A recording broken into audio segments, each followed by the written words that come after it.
Los protagonistas de la noticia en Notimundo.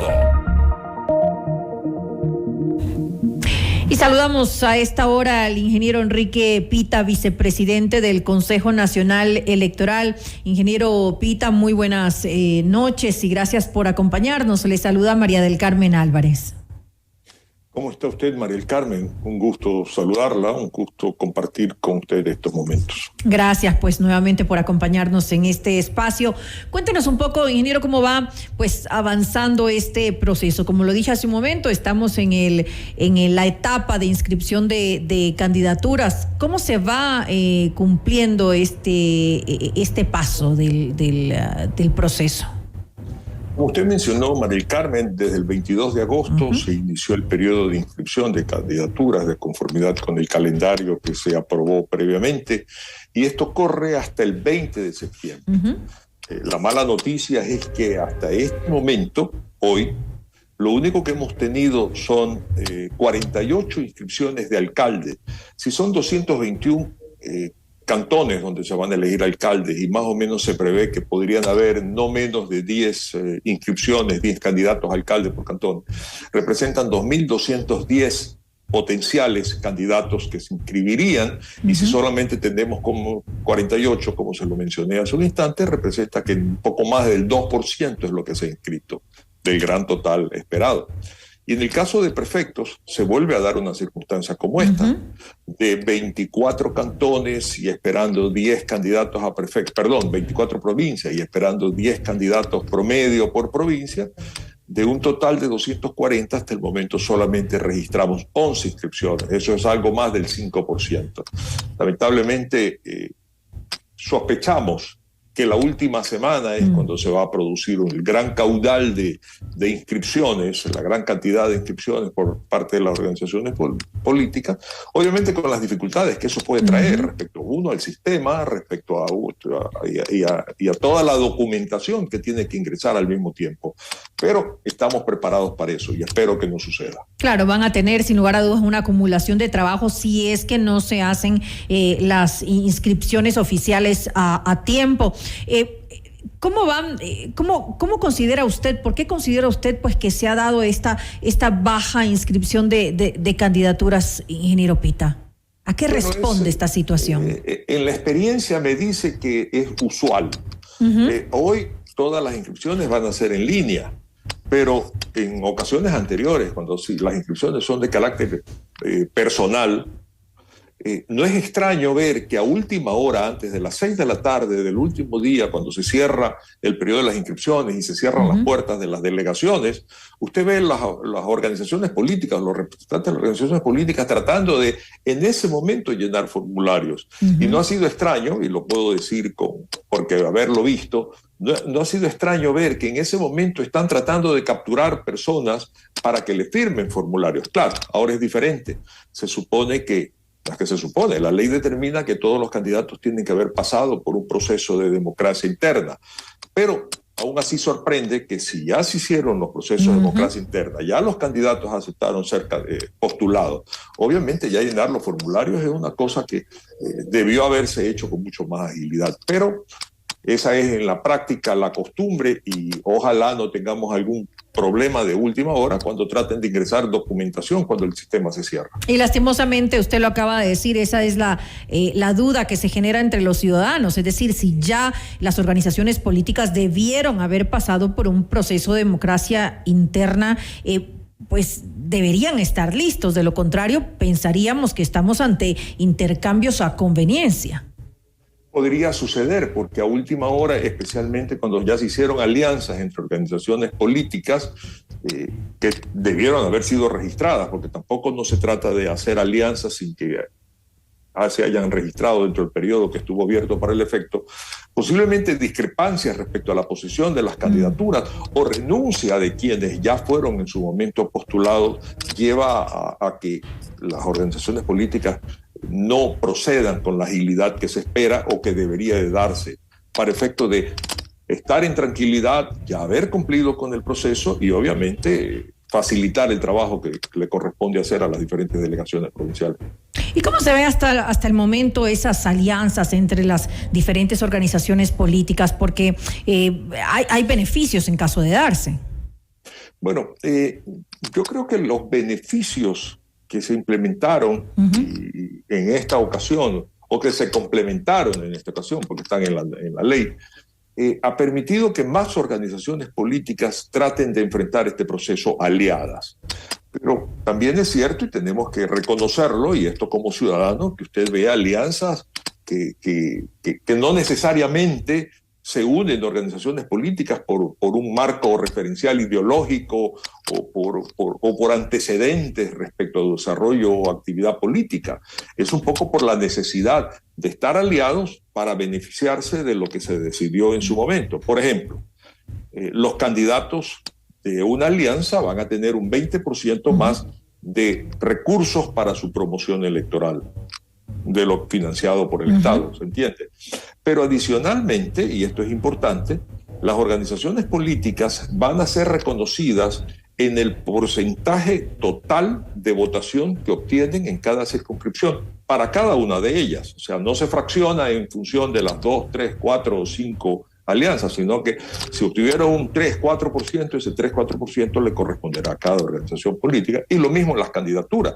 Si se elige un concejal, por ejemplo, ese concejal se le reconocerá a cada organización aliada. Esto es una ventaja significativa que asegura alguna suerte de beneficio en el futuro, en la futura contingencia de que ellos tengan dificultades en cumplir con lo que establece la norma para justificar su vida política. Y lo que se busca también con esto es justamente reducir ese gran número de candidatos que tenemos.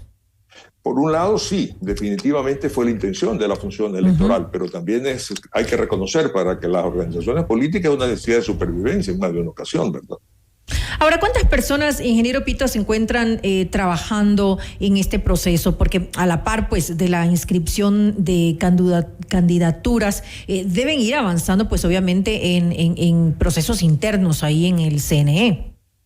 Efectivamente, de acuerdo al cronograma que está establecido y los inicios de las diferentes actividades, se va incorporando el personal, que no solamente para la planta matriz, sino también para las delegaciones.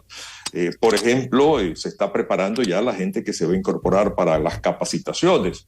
Ya la gente que tiene que ver con los procesos propiamente dichos se han ido incorporando.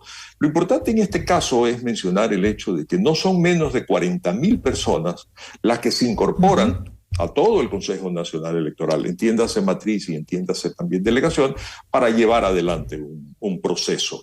Y por supuesto, aquí no hay funcionario pequeño, funcionario grande, porque todos agregan valor desde su punto desde su gestión específica de trabajo, desde el que limpia el patio del Consejo Nacional Electoral. Todos aportan. Hasta los que manejan áreas de capacitación, áreas informáticas, todos aportan. Esto es decir, es un trabajo realmente de mucha gente. Ahora, ingeniero Pita, ¿qué pasa con el control de precampaña? Este es un tema que también pues genera incertidumbre, porque ya hemos visto que se está haciendo precampaña y hace rato que se la está haciendo. Las delegaciones provinciales pues son las que se encargan de esto, y ya que ahora pues estamos justamente en el proceso de inscripción oficial de candidaturas, ¿se puede determinar ya en este momento quiénes pues han realizado una campaña anticipada y además cuáles son las sanciones?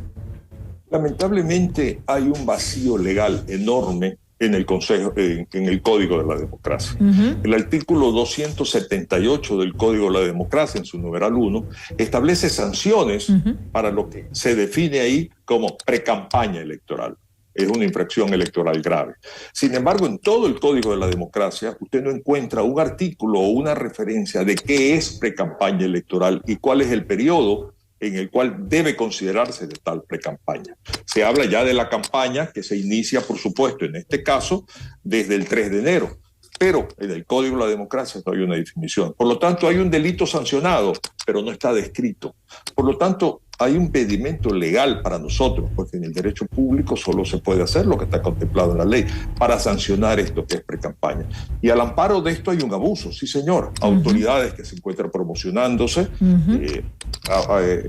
gente que está haciendo eso que se llama pre-campaña, pero que yo, desde mi punto de vista, como consejero del Consejo Nacional Electoral, siento que no hay una base legal para aplicar una sanción. Pero incluso vemos vallas, vemos letreros que ya vienen poniéndose, colocándose hace bastante tiempo. Pero eso es importante lo que usted menciona. Eso sí estamos haciendo. Se están registrando en las diferentes delegaciones las vallas e incluso letreros. De tal manera que cuando arranca la campaña, nosotros vamos a tener la información de qué existe en las vías, en las ciudades, para ahí sí cargarle esos valores al gasto de campaña electoral. Se les deduce entonces del gasto electoral. Pero claro, porque se puede evidenciar, son temas físicos que se pueden evidenciar, pero el tema de promociones, de caravanas, de regalos que se dan, lamentablemente, o redes sociales. En redes sociales no se puede hacer un seguimiento respecto a un gasto específico, porque incluso la ley no reconoce la red social como un medio de comunicación, por lo tanto tampoco podemos hacer. No se puede controlar. La ciudadanía se inquieta, la ciudadanía exige, pero hay una limitación legal para llevar adelante un control sobre este asunto. Ahora, cuando sea época de campaña electoral, ¿se va a contratar una empresa específicamente para esto?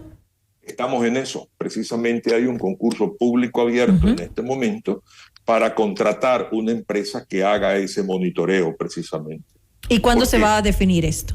Bueno, se tiene que definir en las próximas semanas, antes que inicie el periodo de campaña electoral, porque es lo que se debe esperar, que se inicie la campaña electoral y se lleve adelante este control. Ahora, ¿cuál considera usted que son los mayores desafíos que tiene este proceso? Tal vez sea la parte comunicacional, que los ciudadanos estén realmente enterados de lo que ofrecen las diferentes personas que están para estos cargos, para estas candidaturas. Bien, obviamente lo que nos corresponde a nosotros es controlar campañas electorales, es responsabilidad de las organizaciones políticas llevar adelante su campaña para promocionar sus candidatos. Yo creo que un desafío gigante, que no es una responsabilidad del Consejo Nacional Electoral, es la calidad de los candidatos que se inscriben, a efecto de que sean personas que tengan la formación, que tengan la preparación o que tengan algún tipo de antecedentes para ocupar una función pública. Pero eso no está dentro del campo de control del Consejo Nacional Electoral, porque la norma es clara. Lo único que usted establece es una edad límite para inscribir y determinados requisitos para no inscribir. Pero en absoluto tiene que ver referencias respecto a sus antecedentes. Y, por ejemplo, la gente se queja de que hay personas que son evidentemente que han estado en alguna situación de juzgamiento y tal, pero la norma dice que mientras no tenga sentencia ejecutoriada de última instancia pueden ser candidatos porque se presume su inocencia, pero esa es la ley y nosotros tenemos que cumplirla. Es decir, no sé, en este momento en realidad eso no se puede impedir porque obviamente los requisitos que son mínimos, y ese es el problema, los están cumpliendo. ¿Eso a su criterio debería cambiar en algún momento? Definitivamente que sí, porque mire usted, estamos nosotros concluyendo el proceso de quienes van a ser parte en el proceso electoral para competir, para ser parte del Consejo de Participación Ciudadana. Y si usted ve, la ley exigía, y nosotros tuvimos que, obviamente, aplicar la ley respecto a los requisitos para los postulantes: formación, antecedentes profesionales, experiencia, servicio a la comunidad, en serio, una serie de requisitos que comprobaban que esas personas que van a postular para esta posición tan importante tenían cierta experiencia y no estaban incursos en situaciones que pudieran afectar o que afecten su idoneidad, su respetabilidad, etc. Lo mismo debería de suceder con las candidaturas para las funciones públicas, como en el caso de ahora, alcaldes, prefectos, concejales, etc. Ahora, también van a haber obviamente debates para que presenten pues los diferentes candidatos sus planes y proyectos, pero ¿cómo llegar a la mayor cantidad de ciudadanos? Primero, la norma establece que en todas las circunscripciones que tienen más de 100,000 electores hay que llevar adelante debates.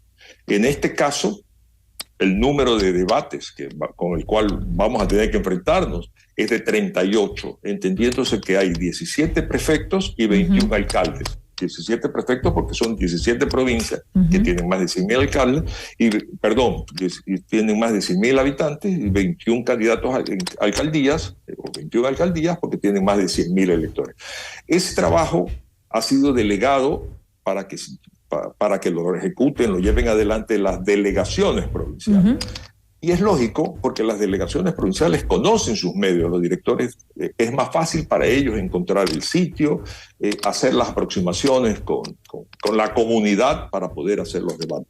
Es de esperarse que estos debates cumplan su función, debates de ideas, debates de posiciones, obviamente que no sean espacios para confrontación o espacios para lucimientos de carácter personal, sino de discusión y de mostrarle a la ciudadanía la estatura política que tiene cada uno de ellos, ¿verdad? Y hasta dónde puede llegar su mensaje, y obviamente contrastar con lo que los demás están ofreciendo dentro de un marco de respeto, por supuesto, pero ojalá, pero eso dependerá de los políticos. Nosotros organizaremos el debate y esperemos que tal cosa suceda. ¿Qué significa eso? Que se haga debates de altura. Y esperemos que sea así para mantener a los ciudadanos informados. Y hablando de determinadas candidaturas, una que obviamente ha generado polémica es la de el ex alcalde Jorge Yunda, que fue calificada por la Junta Provincial de Pichincha. ¿Qué pasaría, ingeniero Pita, si él llegara a ganar? ¿Podría realmente asumir ese cargo o tiene limitaciones legales para hacerlo? ¿Nunca podría llegar a posicionarse? El candidato Yunda o cualquier candidato que en su momento, debido a los resultados electorales, tenga que asumir una función, tendrá que, previo a asumir, contar con la aprobación o el visto bueno, o con la certificación de que puede asumir una función pública. Es ahí donde yo veo a futuro que podría darse una situación, porque si efectivamente se ratifica que hasta el momento sigue en veremos la ejecutoriedad de la decisión del Tribunal Contencioso Electoral, obviamente si se da tal situación y la sentencia establece que no puede ser función pública, obviamente va a tener problemas cuando ya sea elegido y tenga que posicionarse. Pero ese es un escenario que ya no maneja la función electoral. Ya tendrá que ser en otros niveles la solución a esa situación. Pero ese es más o menos lo que va a suceder en el supuesto caso de que gane las elecciones y en el supuesto caso también de que la sentencia del Tribunal Contencioso Electoral sea ratificada en los próximos semanas y meses. Pero estuvo bien entonces que se lo calificara, es decir, eso es lo que correspondía. Así es, porque al momento de su inscripción, él no tenía ningún tipo de impedimento de carácter legal, porque no estaban ejecutoriadas las decisiones que el Tribunal Contencioso Electoral había resuelto en su oportunidad. Es más, hasta hoy día no están ejecutoriadas, y ya él y su candidatura ya está calificada. Ahora, el problema que se podría dar en este caso es, ingeniero Pita, no sé cómo usted lo ve, él accede a la posibilidad de candidatizarse, los ciudadanos votan con él y pues obviamente tenemos una división de votos que también es algo complejo. Ya lo tuvimos en las elecciones anteriores, es decir, él accedió con un porcentaje muy bajo realmente y eso pues le resta legitimidad a quien asume ese cargo, el cargo de alcalde, eso le quita esa legitimidad que le dan los votos ciudadanos. En este caso, ¿también se podría dar esta situación? Bueno, son escenarios que no me corresponde a mí analizar. Le ruego me disculpe, porque al final del día es la voluntad de los electores lo que va a determinar quién gana, quién pierde y en qué porcentajes van a llegar pues, a la parte final del proceso electoral. Pero definitivamente la parte respecto a la voluntad popular ya es una decisión personal de los electores. Claro que sí, el problema es que justamente por eso es que por esa decisión de calificarlo es que se pueden ver afectado de alguna manera pues los resultados del proceso electoral se vería directamente afectado. Por eso es que yo le preguntaba, le hacía esta consulta. Lo que llama la atención y tengo que decirlo, es que en ningún caso, y desde que se inscribió la candidatura en el Consejo Nacional Electoral, ni ahora, cuando todavía está pendiente de la ratificación o que se ejecutaría la decisión del Tribunal Contencioso Electoral, se ha presentado ninguna impugnación respecto a esta candidatura, por organización política alguna o por candidatura política alguna. Por lo tanto, no ha habido impedimento legal ninguno para que él inscriba, se ratifique su inscripción y pueda participar en el próximo proceso electoral. Y está en su derecho de candidatizarse sin lugar a dudas. Y ya para finalizar, ingeniero, ¿qué viene después de la inscripción de candidaturas? ¿Cómo estamos pues con el calendario? Bueno, hay varias actividades que nos corresponde llevar adelante, como por ejemplo la selección de los miembros de las juntas receptoras de voto, obviamente la notificación, la capacitación a los mismos, todo lo que guarda relación ya con la campaña electoral, organizar los debates electorales, eso dentro del área de escenario de todo lo que nos corresponde hacer hacia afuera. Pero hacia adentro seguimos trabajando nosotros, afinando los sistemas informáticos, estamos en un proceso de compra de equipos informáticos, está siendo llevada adelante, estamos en el proceso de la contratación de la organización que va a hacer el monitoreo. Es decir, hay muchas actividades, unas obviamente tienen que ver con las actividades propias de armar, construir el proceso electoral y obviamente de prepararnos internamente para que sea un proceso electoral ágil, eficiente y que siempre garantice la voluntad popular. Y que sea transparente también pero no lo dude. Eso sin lugar a dudas. Y pues nosotros estaremos pendientes de todo lo que se vaya dando en el proceso electoral. Siempre pues estaremos invitándolo aquí para que nos cuente un poco cómo va avanzando. Le quiero agradecer pues al ingeniero Enrique Pita, vicepresidente del CNE, por habernos acompañado en este espacio, ingeniero. Gracias, Mari Carmen. Siempre a sus órdenes. Una muy buena noche.